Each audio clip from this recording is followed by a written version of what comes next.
Welcome to the official launch of his memoir, SWAPO Captive by Oiva Angula. SWAPO Captive was published by Penguin Random House, South Africa, as a separate press imprint and was released to the South African reading public on the 28th of July 2018. Book Barrio was one of the first Namibian bookshops to place an order for stock and to make aware our community of readers of the book. It is therefore an honor to be the launch partner for Mr. Angula's book. The first stock of 20 copies arrived late on a Thursday afternoon and was sold out within 2 hours on that Friday. It was then that I knew that this book was extraordinary and had hit a nerve. In bookselling terms, it is a bestseller. Since that Friday in August, SWAPO Captive continued to consistently sell out within a few days at our little bookshop. As a degree holder in political science, there's so much I can say about the macro-political climate at the time of Mr. Angula's abduction and torture in the Lubango dungeons. One can talk at length about the Cold War, who was a pawn of me, the dominant political rhetoric. These are all the broad swaths of that particular period. History can never tell the whole story. For this reason, we need experts through experience. Whereas the reader or the student of history may have information and data, experts through experience, like Mr. Oiva Angula, have testimony. They have actually experienced that historical period. There is a whole host of survivor testimony currently available in the world, especially Holocaust survivors. One Holocaust survivor, Sonia Weitz, actually said that immediately after the Holocaust, after she had relocated to the United States, people were unwilling to listen to her story, or to their story. She said, quote, "When some of us did break the silence and speak out, no one truly listened. Later, much later, some did listen, but very few heard. And so, in the beginning, I did not speak out. I concentrated instead on building a normal life." In memory and the challenges of survivor testimonies, Annalisa Schultz wrote, "Their stories matter and are the backbone to ensuring something like this never happens again." I would like to conclude, Mr. Angula, I think this will be of special relevance to that particular period of the Cold War. Alexander Solzhenitsyn is a Russian author who spent 8 years in the gulags. Although the gulags had a particular economic arm, they were used as free labor for Stalin's massive national projects. He wrote in the Gulag Archipelago, he wrote, "I dedicate this to all those who did not live to tell it. 18 million people spent time in the gulags. And may they please forgive me for not having seen it all and for not having divined all of it." But what I would like to focus on, dear readers and guests and Mr. Angula, is the story as a vehicle, or survivor testimony as a vehicle for healing. The healing story is a mechanism for dealing with tragedy and pain. These stories and accounts precipitate conversation around particular issues. Some also serve to foster peace and understanding. And in the long term, community. Now, what I would like to say something before we commence with the next item on the agenda, which would be our discussion of sort of the salient issues in this book. If you would like to make a statement before that. Thank you, Dr. and welcome. Much appreciate that you are here with us today.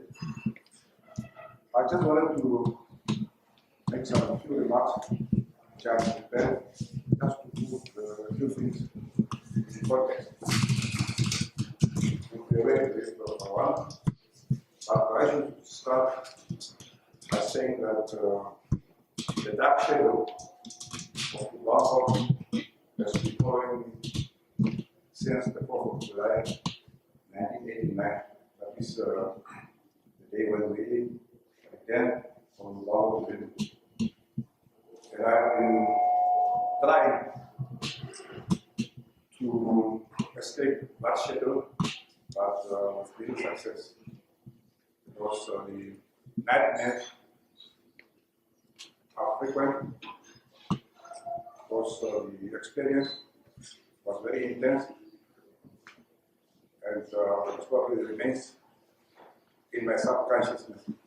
I would also like to begin by saying that SWAPO Captive is not a feel-good book.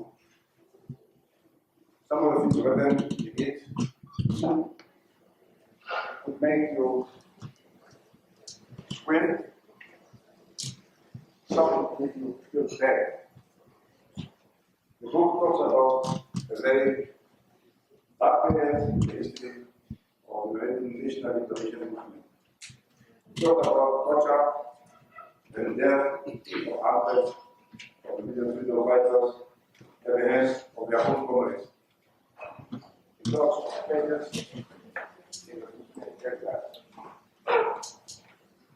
and it is so clear that it's a testimony from the pledge victim, myself.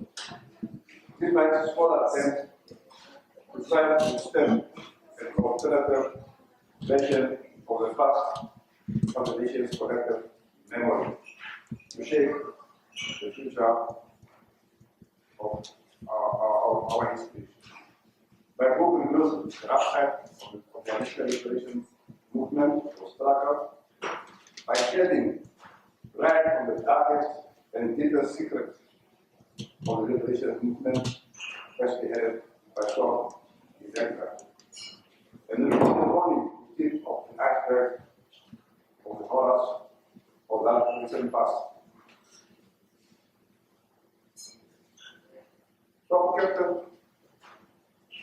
in the book, the personal narrative. In the book, I've accurately recorded my remembrance of the past. The past I have witnessed developed great awareness and consciousness, and as a means of symbolism, remembering, and healing. Writing SWAPO Captive was itself quit. It helped me to come to terms with the experience. Indeed, the process of recalling was a torment, but it was something that had to be done. I was able to keep going by maintaining a certain level of detachment, despite the fact that I myself was a victim of what happened in exile. I done my best to write unemotionally. It also helped that I was able to talk to a lot of ex-colleagues and other people in the process of writing my book. Conversations is a powerful tool, not only to dig up memory, but helping one in processing difficult experiences. In the SWAPO Captive, the subtitle there is a public experience of betrayal and torture. Faced when the colonial army non-stop, the children fighters in the war zone a siege mentality set in. There emerged an incorrigible belief that an extensive element institution network has already entrenched or was already entrenched in the military and political structures of the liberation movement. I want to attribute this to the collective paranoia that infected many, from the high-ranking political and military officials to the lowliest combatant in exile. The belief factory fell into hysteria when the arrest, torture, confessions, and objectivist judgment led to an ever-widening state and ever-rising level of paranoia that eroded mutual trust, ran over the integrity and the original principles of the movement and shook its entire rank and file. Some people ask me, how do you feel being betrayed by your comrades? First,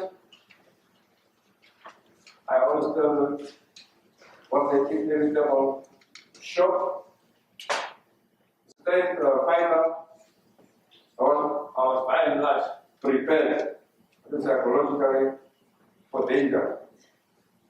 But I was totally unprepared to experience such suffering from my own comrades.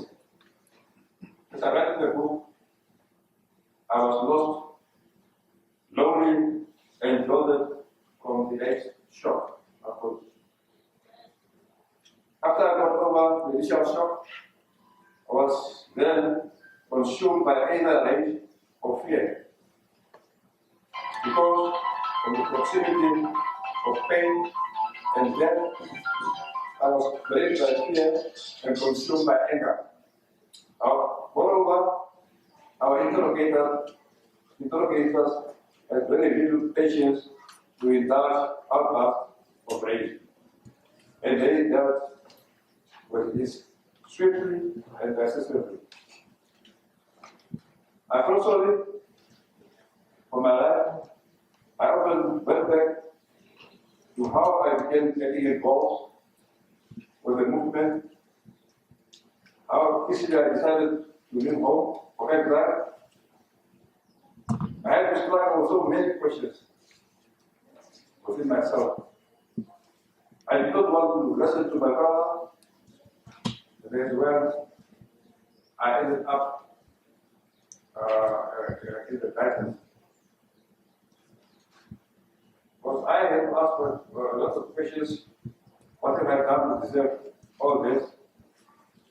All my sacrifices all in vain that I tried to contribute to the SWAPO cause to ensure a free and independent media. Such were the depth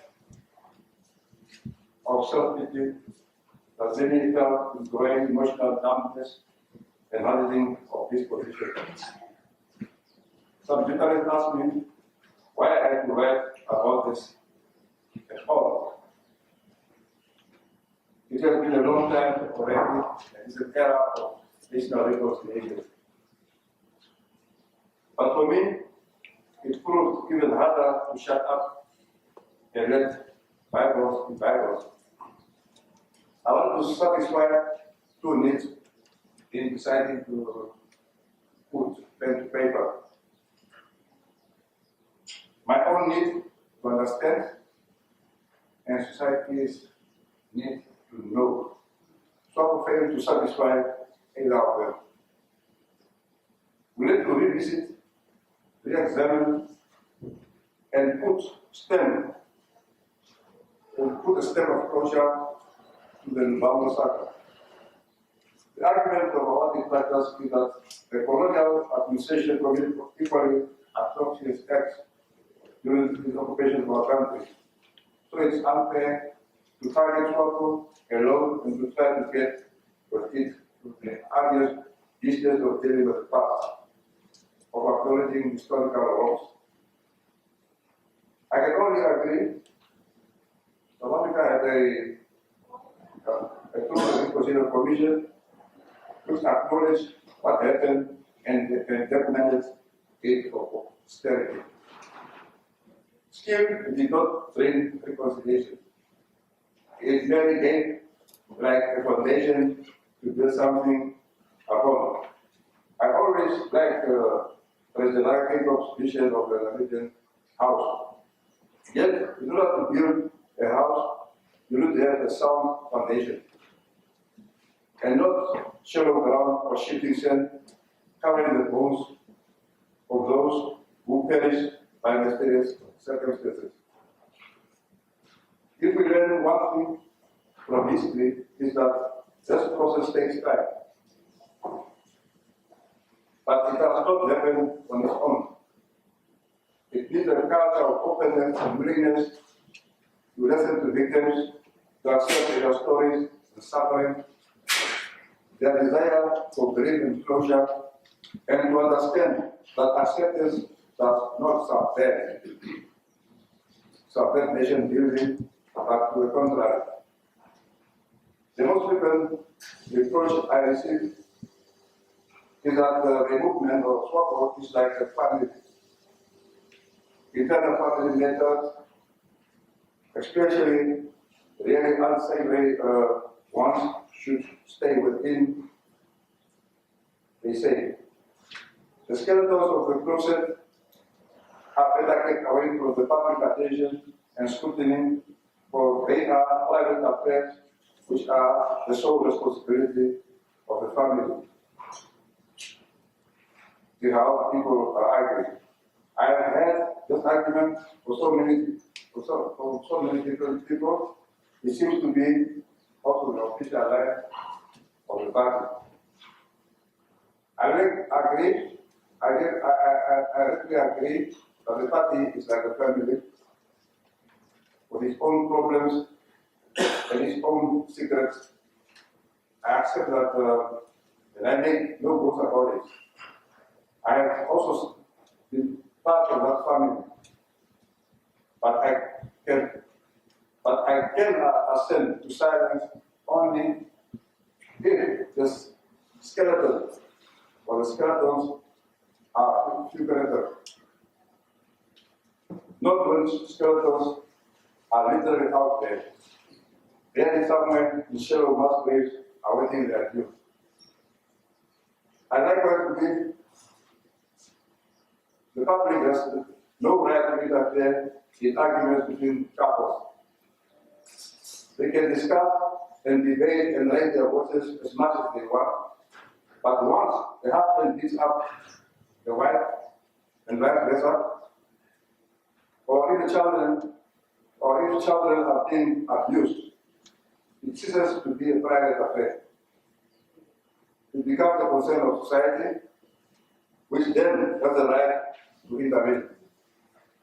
And when a family member dies at the hands of another family member, it is a crime. Society has the right to know and the responsibility to take action.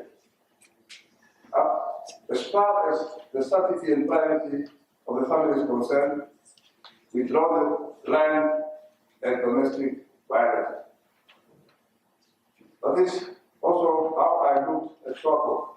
Members can debate endlessly and throw polemics at each other's face as they want, but the moment they begin torturing and killing people, it is no longer an internal matter.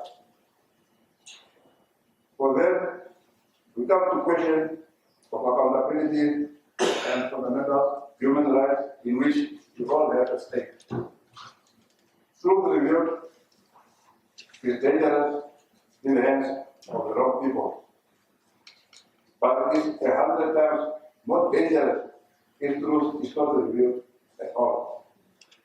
Nothing is more dangerous than atrocious acts unaccounted for.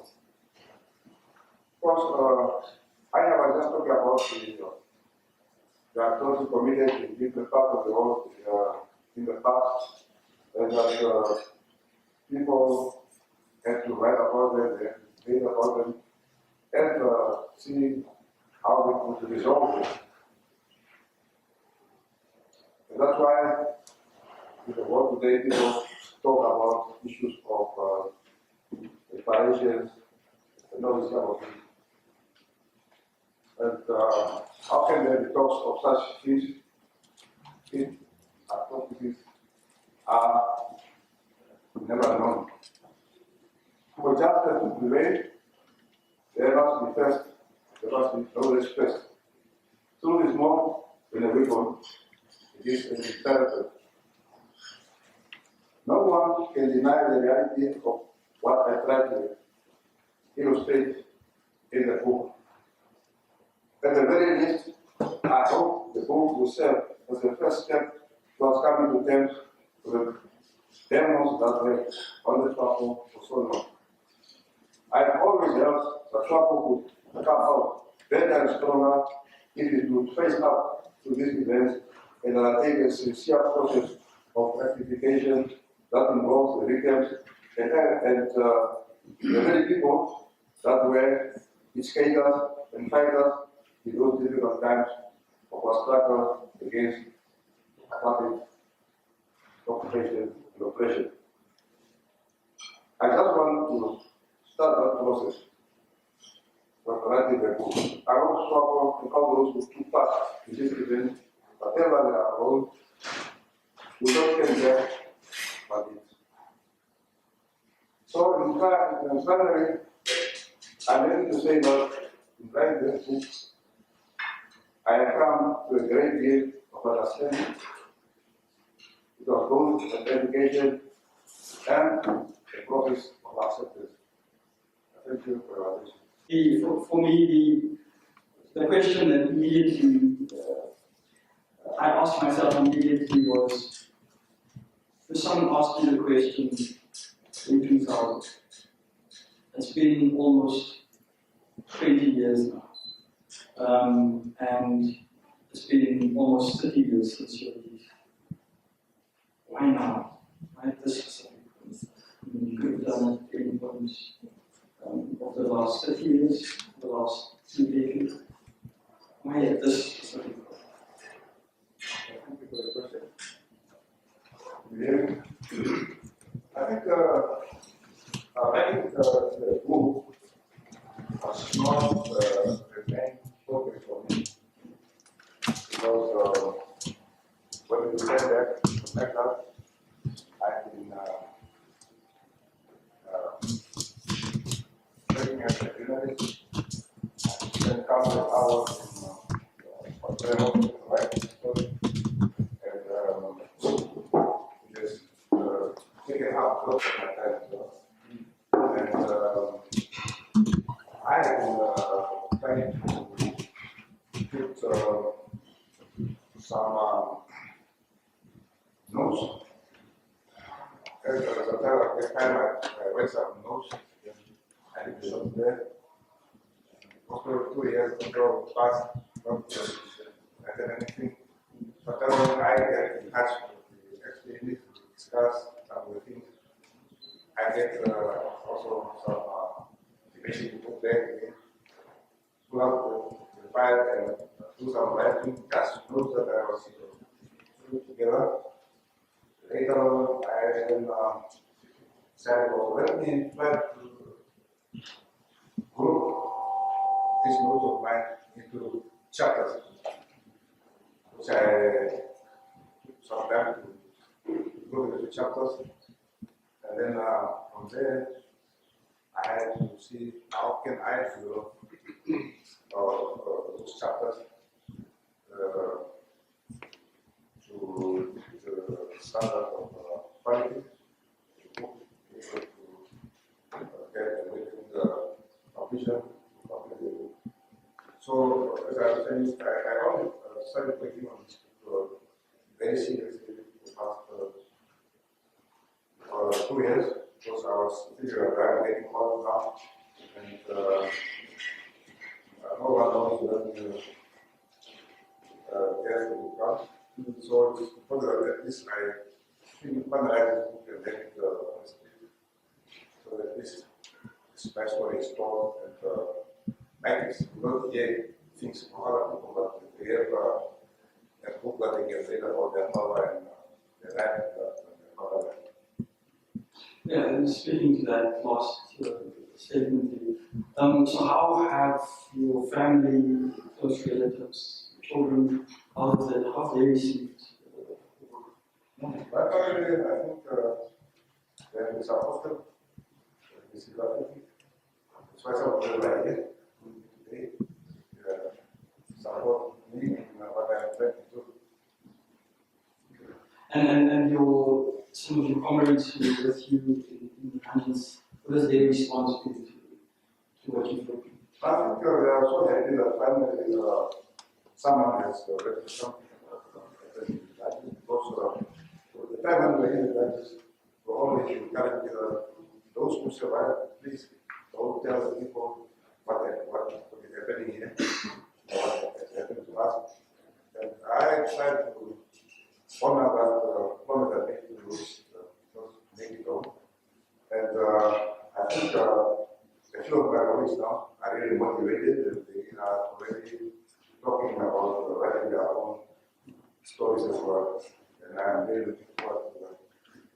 Yeah, and on the other side, I mean, we've seen the sort of comments being made in the media. I mean, there have been SMSs accusing you of undermining national reconciliation, undermining peace and stability. There have been letters in some of the newspapers extensively criticizing you for speaking up. But those are just the public sort of elements. Has there been, I mean, you talk about SWAPO as a family, has there been some sort of response from within the movement to what you've written?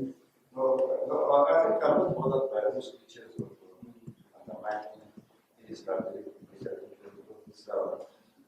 people are going to decide now and then that if they don't like it or someone. From the side of how progress and plan is not the significant step.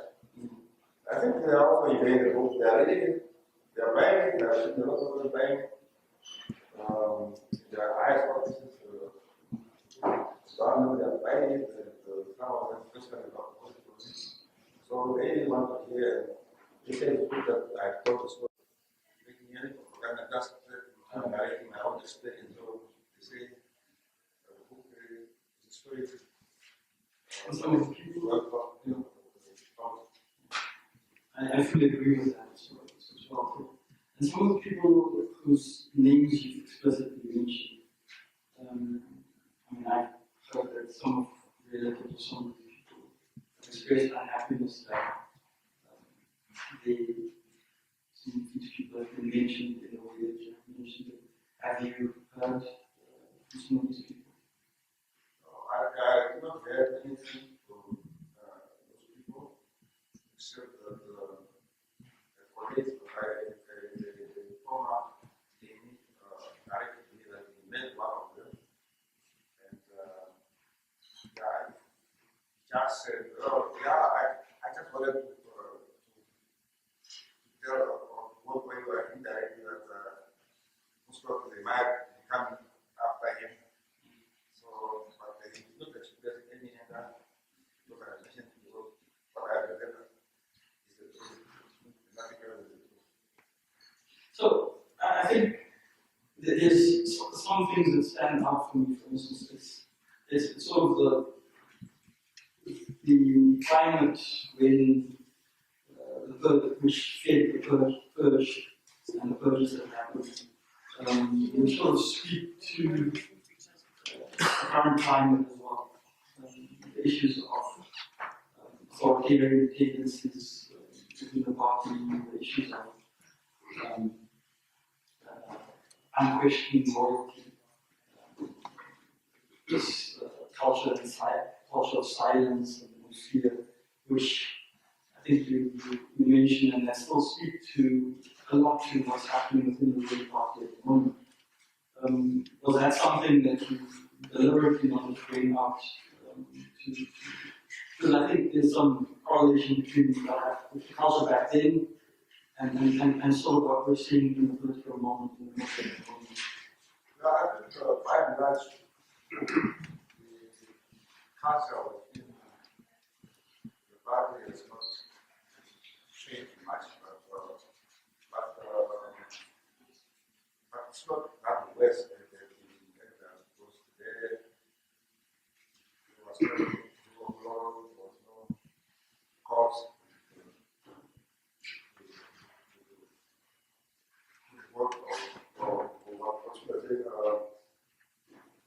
There were people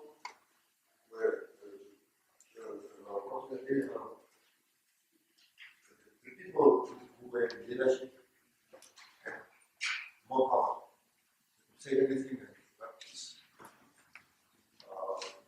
that should be adhered to. But now at least there is a space to debate and actually say that makes a lot of people.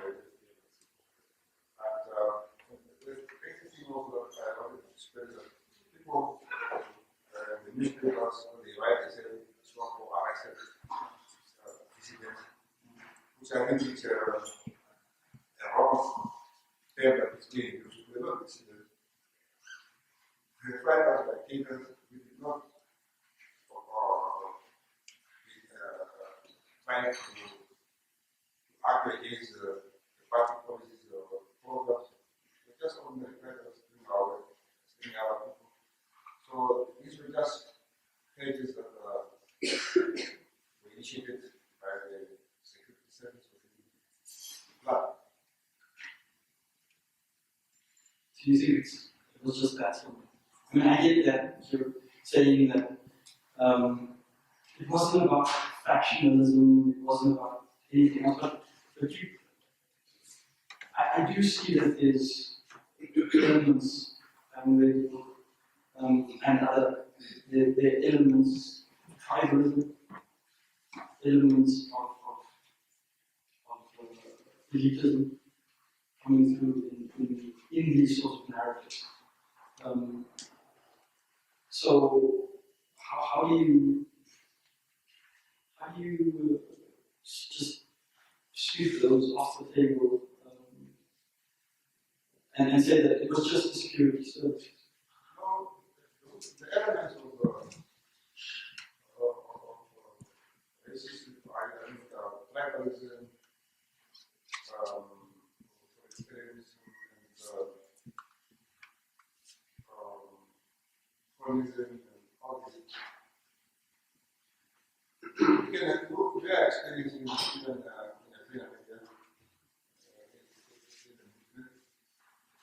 People trying to resist, especially the younger generation, trying to try and see how we can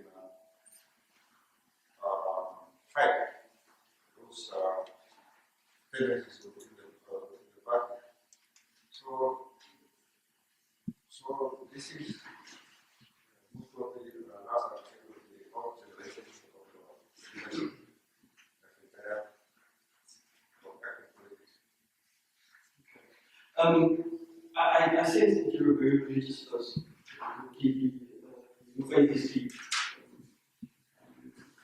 And one area that you have singled out specifically is you actually harshly criticize the Council of Churches, for instance, and the leadership of the Council of Churches in Namibia at that time when the report was coming. How has that influenced how you view, for instance, church leadership since 1989, and their role in talking about this in an independent way over the last 3 decades? Yeah, I think we wanted to initiate dialogue with the Council of Churches when they get there, so that at least we are trying to understand why they was already taken. But the moment we started, when the former General Secretary, Dr. Lubango, discussions, he received a very steady review from the SWAPO Secretary General. It was gathered, it was not really flagging the possible, he must continue what he wants to do. And as a result, I think we changed the Council of Teachers back off, and it was the last attempt that we had to meet the Council of Teachers. When was that? 1990. So that was the last time that there was sort of an attempt to engage the Council of Churches on the issue.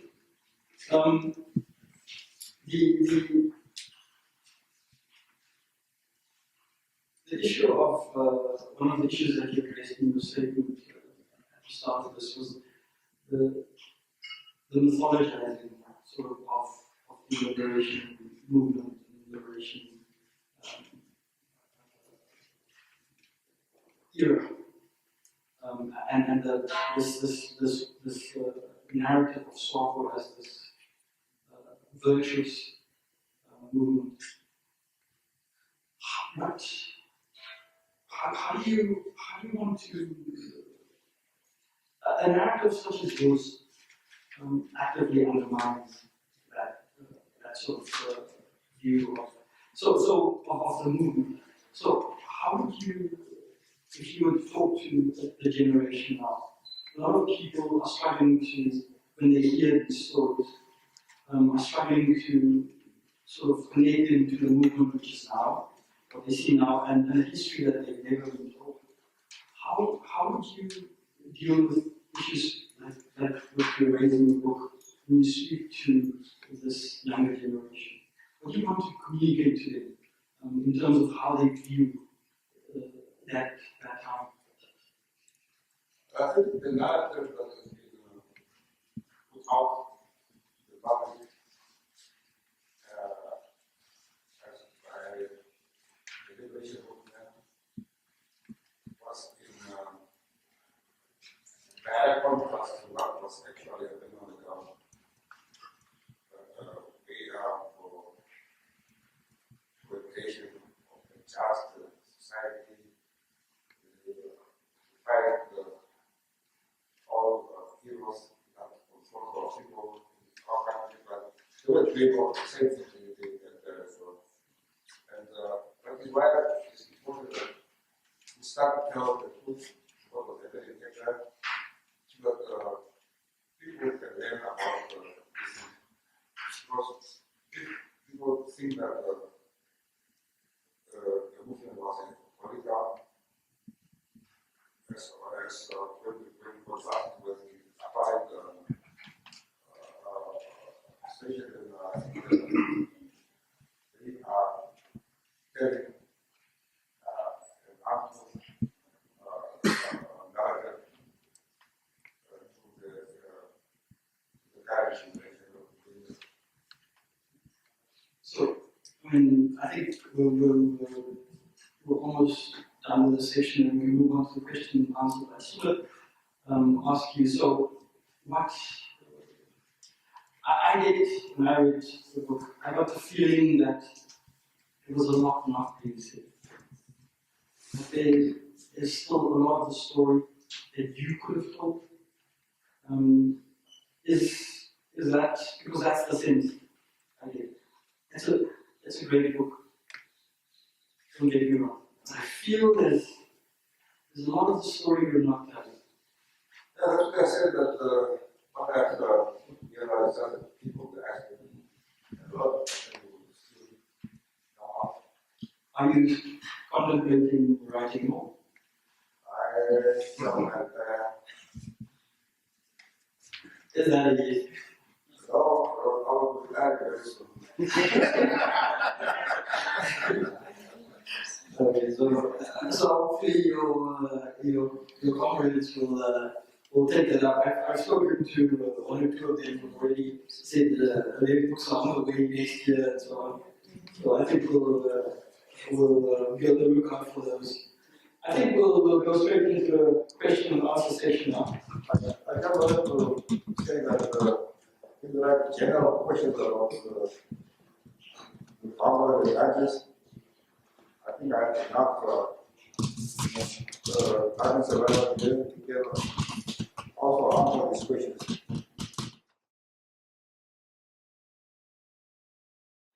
I just want to say something about your question. That's why not the book. I think in this we do not ask that kind of question because if you ask why now, when is the appropriate time? That's what we have to consider. You can't have the people always say that, look, why do you write the book now? When is the appropriate time? No one can tell us that.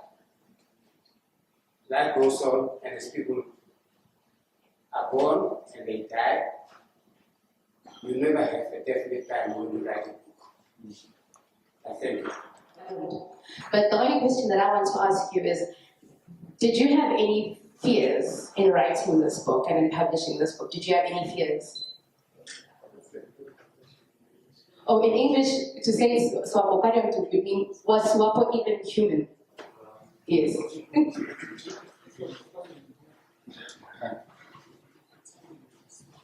No, I think in writing this book, I put up all the courage. Say, I can overcome this fear.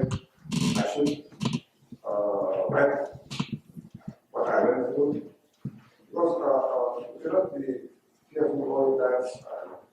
I've met a lot of young boys in Angola who don't make it. At least I had the opportunity to live for another 28 years after I took training and to see and meet my family. And why should I fear writing the truth? Because I also know that the situation is quite different than it was in Angola a few years after independence. So I thought it was the right time.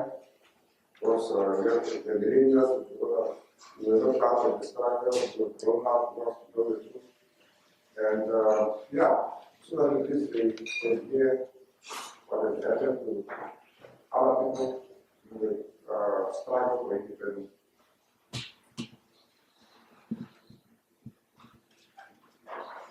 I just wanted to ask, do you think if the SWAPO leaders who kept you captive in Lubango, if they acknowledged what they did, it would bring you closure?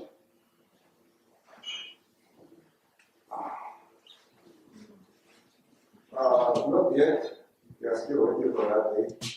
Because what we are telling us always to say, let Bible be Bible, forget about what happened there.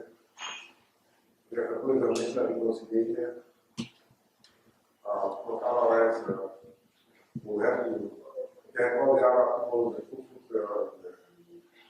the SWAT team of this world to come and also to account for what it is to our people. Already actually they are not people. But with their acknowledgement bring you any type of closure? Or get forgiveness or? They are not yet acknowledged any of the. Or would it bring it for you if they did? Yeah, I think it would definitely bring social to the pain. It depends very much. On how they politics. Yeah.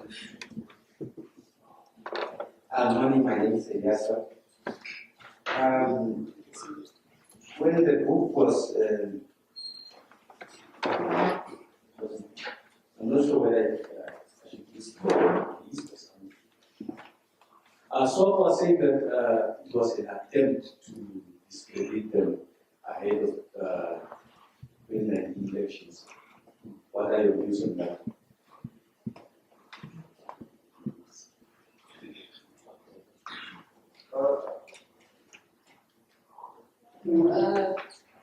Thank you and congratulations. I'm Olin Dennis, fellow survivor. I just want want to add to the closure part that was just asked now. It will help to understand if someone acknowledges, then it really does not stop there. It's acknowledging and dealing with the impact that this has on us as survivors, and also on those who did not make it home, that we didn't know what happened to them, and those that have succumbed with the diabetes. If we can deal with that impact and restore also the dignity of those that are alive, and also as the relatives and the parents of the missing persons or the disappeared persons are wishing to honor also those that died doing this and those that are still missing. That's the impact that we need to deal with, the effect that it has on families, our families, and also on us as survivors. My name is Oiva Angula. I was born in a Nyango camp in Angola. I've enjoyed your story. Thank you for telling it. I've got 3 questions. One is, in the book, you said you're asking yourself while you're in the dungeon, why you, having written this book, have you come to the answer of that question of why you? Why was this happening to you? That is one. The second question is, have you, in a free Namibia, have you met any of the people that tortured you? And if you have come across them, did you have a conversation? Have you tried to ask them, what was happening in order to understand? That's it. And the third one? Sorry. Thank you for your question. I think about this question that the publishing the book is an attempt to establish so ahead of the upcoming elections. I would say definitely not, because what I have read is not about SWAPO. It's about myself, my experiences, and as I've said, I don't try to make any propaganda. I was only telling the truth and the real truth. So, if there was any attempt to discredit SWAPO, I think even the opposition parties would have already spoken out and make out of it. But so far, I just see it as a story being told, a story with the human element.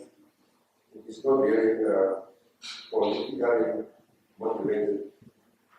And that's the question why there I realized later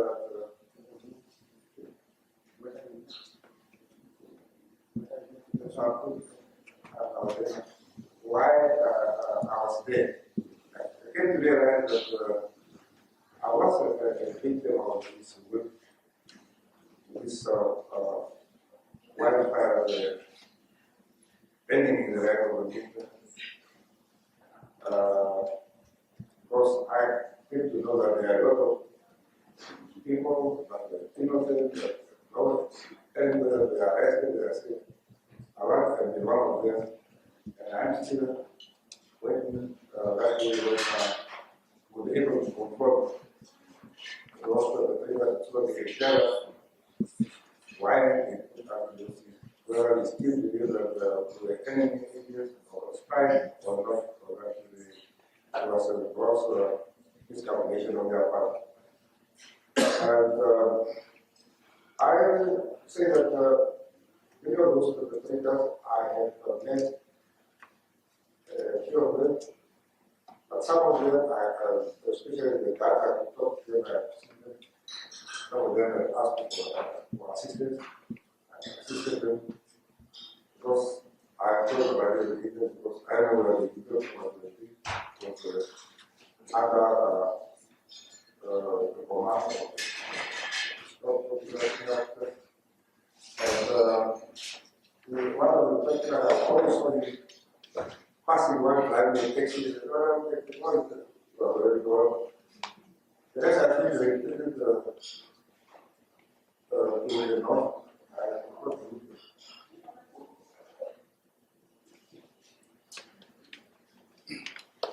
Good morning, ladies and gentlemen.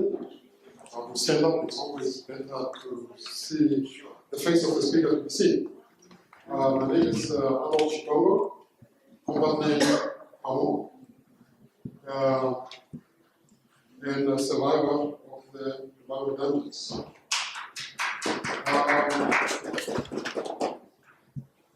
I congratulate my comrades, colleague, Oiva Angula, for having completed this book. And as he himself stated earlier, it's a process that has been coming for a long time, because it's not easy to write this kind of story. It's quite complicated, because it's not just a matter of relating something that has happened, but it's an in-depth look of what happened to you.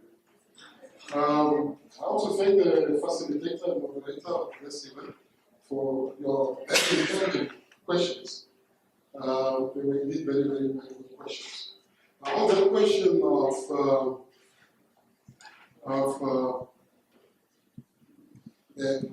your feeling that quite a lot of things are left out.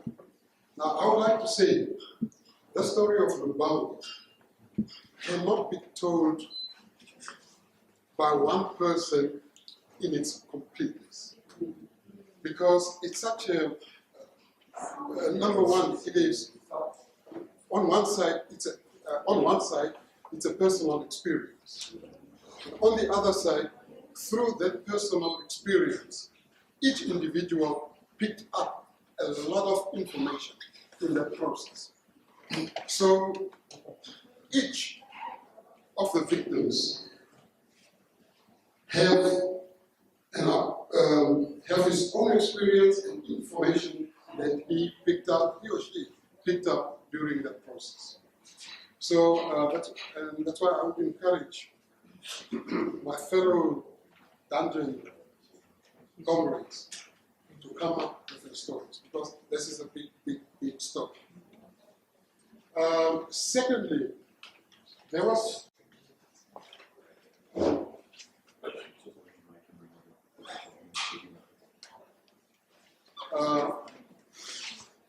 this question of why now? Now, as I said, the story being so complicated, with time, you get deeper understanding of what happened. It comes with time. I may tell you that while we were in the dungeons, I spent something like 4.5 years in the dungeons. While we were there, we did not understand what was going on. Amongst ourselves, we had these questions: why is this happening? What is going on? Why do these people want us in the dungeons? Because, during the torture process, they wanted you to make a confession. That was the ultimate aim. They did not want to find out the facts behind you being labeled as spies. They wanted to make you a confession. And you come to realize that during the process of torture, that this torture is not going to end. I know of people who were tortured for years and who had to be advised by the inmates that, comrades, make up a story so that you can survive, so that you can be alive. And Hopefully, when the books are written by my colleagues, they will hear of the fantastic confessions that were made during that process, just for you to survive and have the chance to live another day and to tell the story another day. About the tribalism element that the question that came from the moderator. Well, I think everyone sitting here and yourself, you have a view about that. We have been now independent for 28, 29 years. And I think each one of you are able to make this our own conclusion about that question. Thank you very much. And I hope you'll also in the process of collecting your memories or rewriting.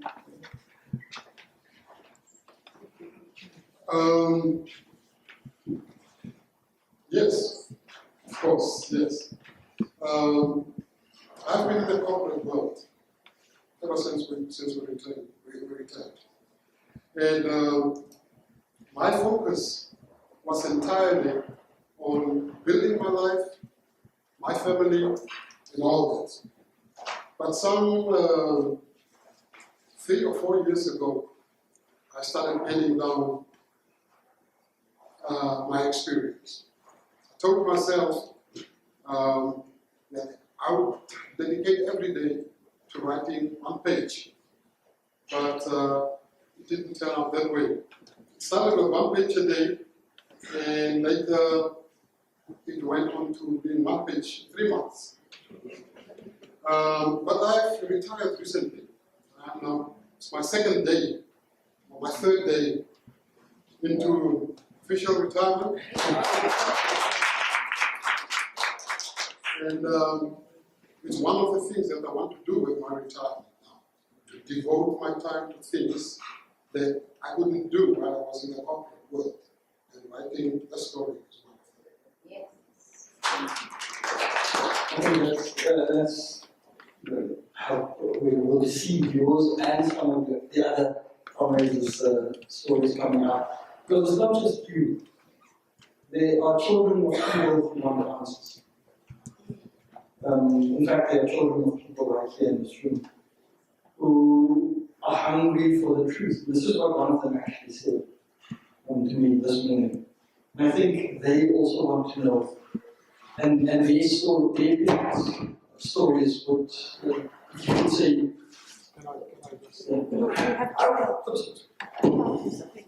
I'm sorry that I have to take the mic. It's one of the questions I wanted to address. It was the question from this lovely, beautiful lady there about closure. Now, we must understand that closure is not only about us who came back alive from Lubango. We are just a small minority of all those people who were in the damage, who made it alive here back to Namibia. So this closure involves families. There are people who want to know what happened to their children. There are parents who died without having had that answer. One of the things that pained me a lot was the father in Katutura who lost, I think, 3 or 4 sons through the dungeons. Only 1 came back alive.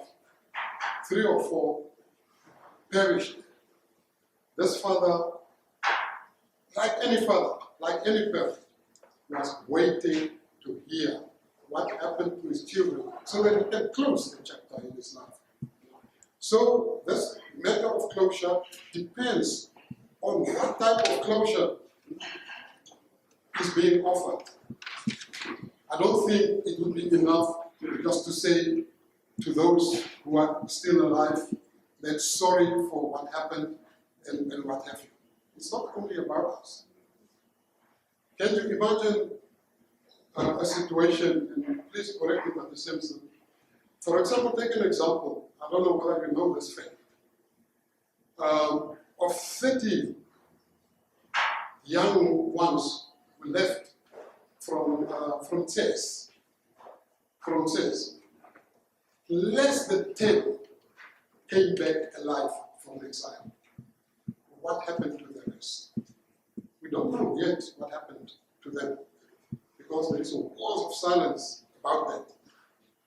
We do not know about the hundreds of the thousands who did not come back alive. What happened to them? Are they still alive? Are they kept somewhere in the world, in some corner, some obscure corner? Where are they? And I think that is the biggest challenge that SWAPO is facing. That is the biggest challenge SWAPO is facing, to say what happened to those who never returned. Thank you very much. I think we'll have to.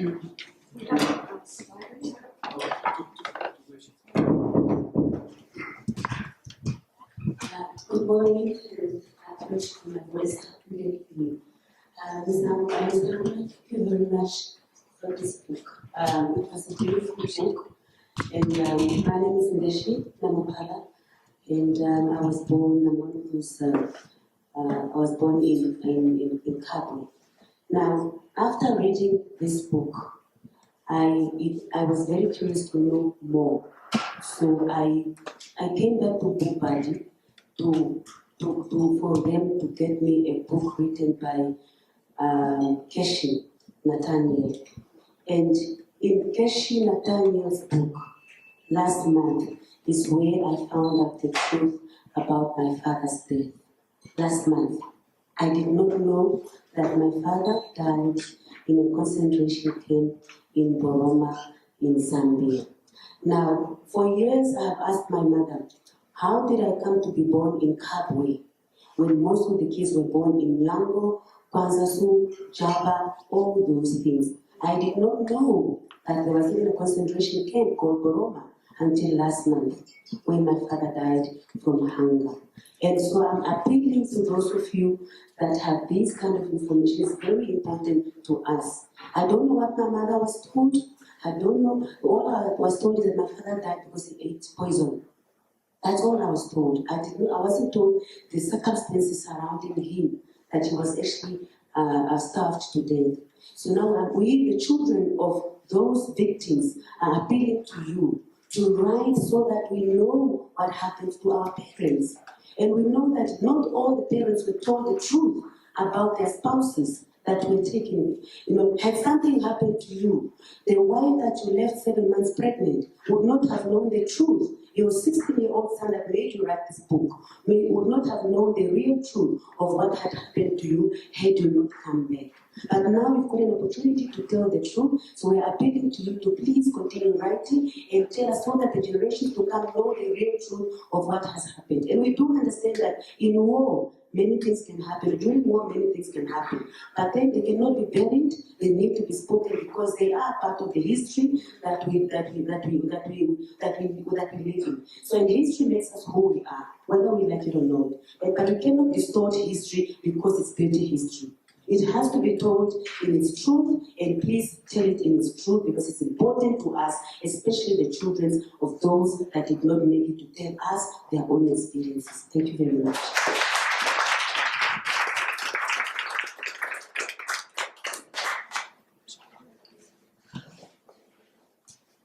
Thank you very much. Thank you, Ms. Oiva, for writing this really candid and honest account of what must have been a very painful experience. I have just 3 questions, and the one question is probably to the other survivors as well, and you included. You talk about the Breaking the Wall of Silence project. Where is that now? Is it still ongoing? Has it stalled? And if it has stalled, why has it stalled? And then also, you mentioned that when you came back from exile, from these dungeons, you were asked to sign some sort of contract to silence, to not talk about these experiences ever, and you refuse. Were there any consequences for that?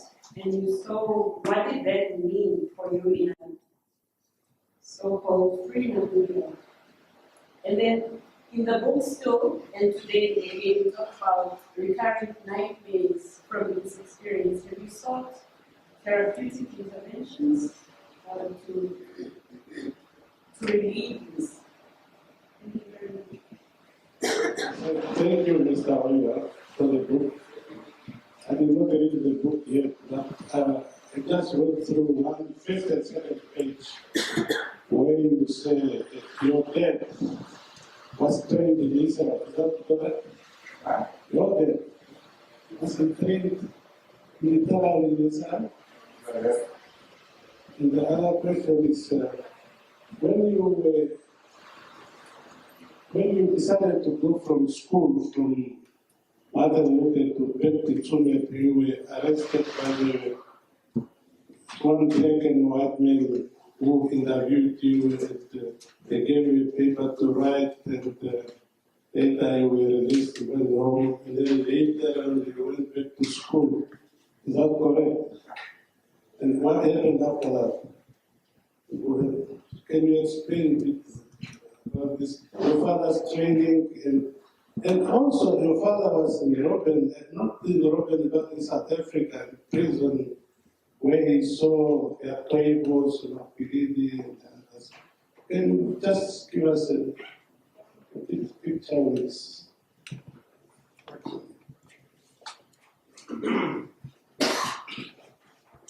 Thank you. Breaking the silence, Oiva is the chairperson of Breaking the Silence. It did not stop. Financially, we do not have any funds, so we don't have a physical office. But that did not stop our activism.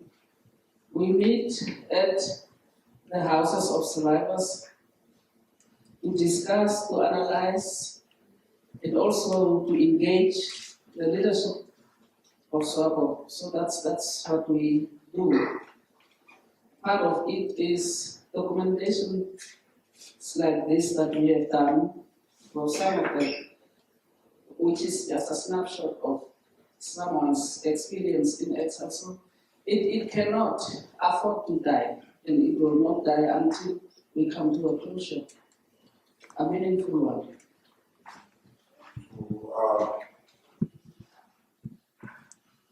To make us stay with SWAPO and not to engage in activities that undermine SWAPO's quickly at the ballot box.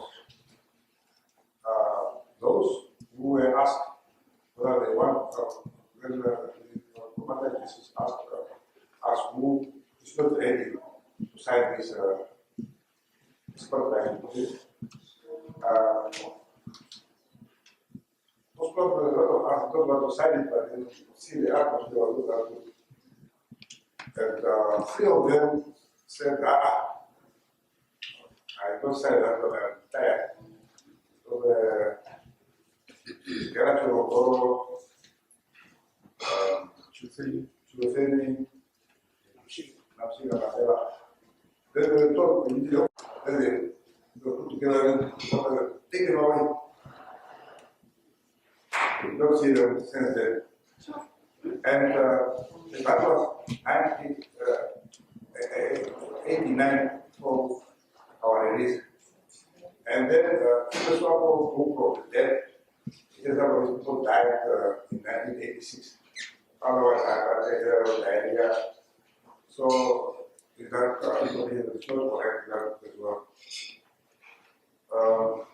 Yeah, but the other was because we wanted to secure what to make those statements, those big lines, let us stand so that we can get to the leader and see what can we do for us.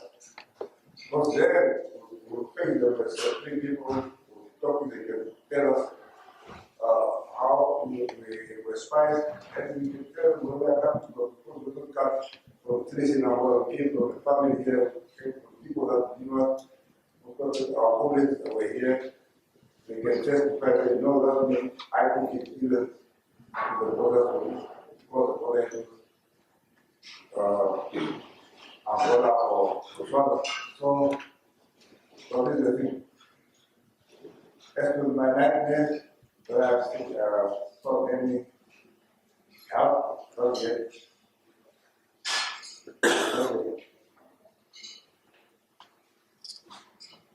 Yeah, after our school, I went back to Chile, to my grandmother, where I was, and one day I was picked up by a special brother of the police. Because I wanted to know why we went to school, and I had to explain to them why we went to school. And then he said, okay, you can write down or tell me how. Then I wrote down why we go to the school. There's nothing you can do with it. I went back home, and then it was school again to start. They told us we must go back to school because we had another curriculum about because we have abolished the public education in our school. So I returned back to school. And I stayed there at school, and then I had a quarrel with the principal. Because the principal wanted to apply corrective punishment, which I refused. Because when people were making noise, I wasn't in the class because I passed the class captain going to the loop. And when I came back, I found that the teacher was saying, the students were going back to the hostel, you must stay in the class because you're making noise. I said, no. Sorry, no, that one is clear. But what happened? Those police who interviewed you, what did they do to you? My question somehow is related to what she asked about the wall of silence. Because you know how stories of the world, especially when it comes to the Holocaust, etc., every major historical thing that ever happened, their stories were told. So now I'm listening to this story, and there are personal reasons why I'm here. Not in my capacity as a media person, because they were also members of my family, cousins of my father. One of them had disappeared, and up to today, they don't know what happened to him. And then one of them passed away a couple of years. Two are still alive, with one of my aunts living in England now for more than 30 years. So what I'm trying to understand here, and this can be answered by Oiva or some of the survivors, is what needs to happen for your stories to be told? And for you to get the kind of support that you need for your stories to be told. Because how long is it going to take? Another 10 years, another 20 years, another 30 years for one of you to get the kind of support, perhaps that Oiva had to publish a book. What do you think needs? A lot of people know that SWAPO was responsible for the damage. Yet there were certain people that were able to be the mastermind behind the damage. We had people that families were broken because they were being accused of being responsible for detaining those people. Yet some of us have a different version of who was responsible for it. Yeah. What the version? My version would be a very personal, because my late uncle was accused of being the mastermind. But the version that we have is not that he was the mastermind behind the guidance. And we want the survivors to tell us. Only then we can also make peace, knowing that we. Who's your uncle? 84. So we also want to make peace with a lot of people, because we walk around in the street with people looking at us like your uncle was responsible for destroying people. Ladies and gentlemen, I would just like to add, from a historical perspective, I didn't say this in my introduction. In 1989, the reason why Mr. Angula's book has come out and it's important that other survivors write their books and even perpetrators write their books. There was a blanket amnesty given, everybody knows about it, for both those who fought on the side of Kuvut and the atrocities that were committed. And that blanket amnesty has given you the freedom to speak and tell your stories. No, I disagree. I'm just saying a fact of history, that blanket amnesty allowed everybody to come back, but everybody was basically. Can I say something?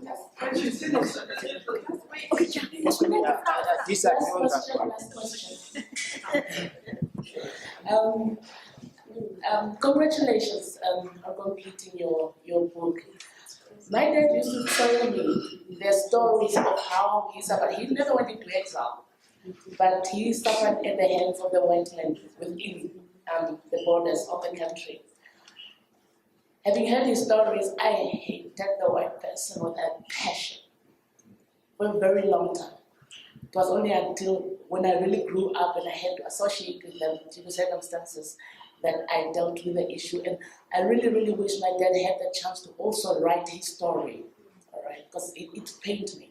But I wanted to know, in your case, okay, with him it was the enemy. In your case, these are meant to be comrades that captured you, that tortured you.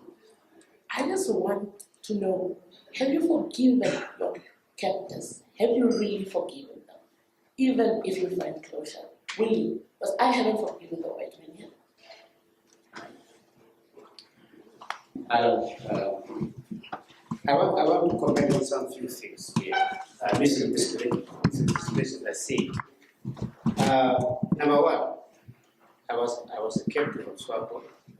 I was a freedom fighter. I was in the elite unit of SWAPO Typhoon. I was commander and commissaire at the same time. When I was arrested or when I was detained, I was flew back to Lubango. To Lubango, with the instruction that I would take some combatants to Kavango to rearm our internal underground unit. But when I arrived there, I was then arrested, tortured, and then accused of being an enemy spy. I was in Kavango when I was called back, underground. Okay, number one, the question of blanket amnesty does not hold water, but it's got nothing to do with the detainees. Because the detainees were not fighting any war against SWAPO or either on South Africa. So it was a blanket amnesty between SWAPO soldiers and the South African Defense Force, SWATF, or Kuvut. So detainees are not part of the blanket amnesty. You must forget about that kind of an argument. Number two, the question of the detainees is not that the detainees should forget someone. It's the issue that SWAPO must take seriously and say, look, can we discuss this matter? Can we discuss it? It's not for me to prove I was a spy. It's for SWAPO to say that there is the evidence against you, and South Africa is not free for how many years now? Maybe 25 years. The boss, I used to smuggle and go overseas with soldiers through Namibia, through the origin. I still have contact with him, direct contact. General Nyanda, former minister, former Army General of the South African Defense was my friend. I asked him, do you guys have been in Pretoria those documents? He said, no, there's nothing like that. Sure. What about Namibian spies? People who were spying on behalf of South African regime in SWAPO. Benny Masetla is the chief of intelligence, even for Mandela. He said, no, your story is basically like Quattro. It's a made-up story. The Russians were there in Lubango, the Cubans were there. If there were spies who were spying for South Africa, SWAPO would have done better to deliver the spies, or even to go to the Russian intelligence service, the KGB, say, can you check out these guys? If their stories are relevant, or if the stories are true. That's the fact of the matter, because we had Cuban and Russians and even East German intelligence officers amongst us. Yes, someone who was sitting there, he went to start together to Piazza Nyoko. They were Russians.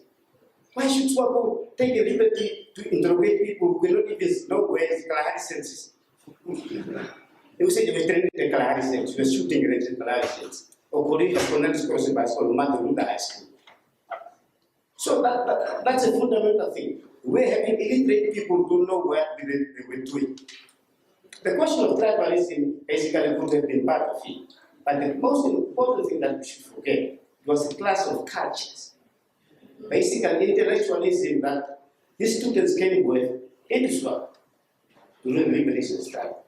Nayemba, who was the Secretary of Defense, tried to modernize even the army, and he fell victim to that. See, it was no question of tribalism only. It was a potpourri of issues, problems. So that's what I want to, the perspective that I want to bring to this whole thing. Myself, I'm a Tamara, but I'm also there to everybody else in this country. But I don't say it is a tribal issue. Now, the question is that, I want to put the last question. I was trained in East Germany. I went to Cuba, and sometimes I spent in Libya during Gaddafi's time. Do you want to tell me that the guy who was trained in Hungary, I think he was trained in Hungary, Bulgaria, that's what he says in his book. He becomes a spy of the CIA. Why did he contact CIA? I mean, tell me that. How can I get a guy who was trained in the KGB living among the most sophisticated military intelligence services in the world have contact with the CIA? Without them knowing. Yeah, without them knowing. But then you spent 30 years in America and you are not a CIA agent. I'm serious when I say these things. You know, I'm very serious because most of the commissars and commanders who died and were in prison basically were trained in communist countries, which is a fact. Nobody can deny it. And they are the ones who were tortured, and children who left this country without even seeing any CIA. He was talking about chess here. It was Jew. Falkras, for example. 20 went, only 5 came back. I mean, what is that? So I think that there was an opportunity, even when the leadership came to Lubango, before we were released, we said, look, let's discuss this issue. I think he talked about 3 people who disappeared. Chorongo, Mandela, and the other guys who said, no, they're only going to send that to him. I think he don't tell the truth. I must say it in his face. After he was taken away, we heard gunshots. Minutes thereafter, people crying and shouting in anger. We had gunshots and we know that they were killed because they did not want to send that document. I think it don't go further than that. That's what happened. And then we realized that, guys, we're in big shit here. We're either side. There was even a guy called Cheetah amongst us, who was standing just next to me. And I said, Cheetah, send it to me. He said, no, it's not going to send it. You say, hey, send it. Someone asked me, who are the one who asked that, do you meet all the street people who have been torturing you? Yes, we do. One was crying in SWAPO when I met him. And other two guys beat him up and I said, no, stop this nonsense. All of us were victims, including the ones who tortured us. They were victims too. That's a context that how we see this thing. So I want to put straight to you that we are not here to fight with SWAPO, to fight with government. Some of our friends are ambassadors in government, former victims of Lubango dungeons, some of our permanent secretaries. If we had an intention to sabotage this government, we would have done that at the dawn of independence because we are trained soldiers who do that, many of us. And we have never disturbed Namibia's peace up to now. We have never. So we have got no hidden agenda. There was a question about there are elections next year. So why do you write this book? This book is going to sabotage SWAPO's elections. Are we arguing that we cannot write books because there will be 100 years from now, there will be elections every 5 years? So they cannot write anything. That's kind of an argument. It's outdated. Because time and space are two different things. You have got time to do things, and you have got space to do things. Elections have no direct result on what I think and what I can write. Whether SWAPO is going to election 20 years from now, we'll still write what those who want to write will write. Thank you very much.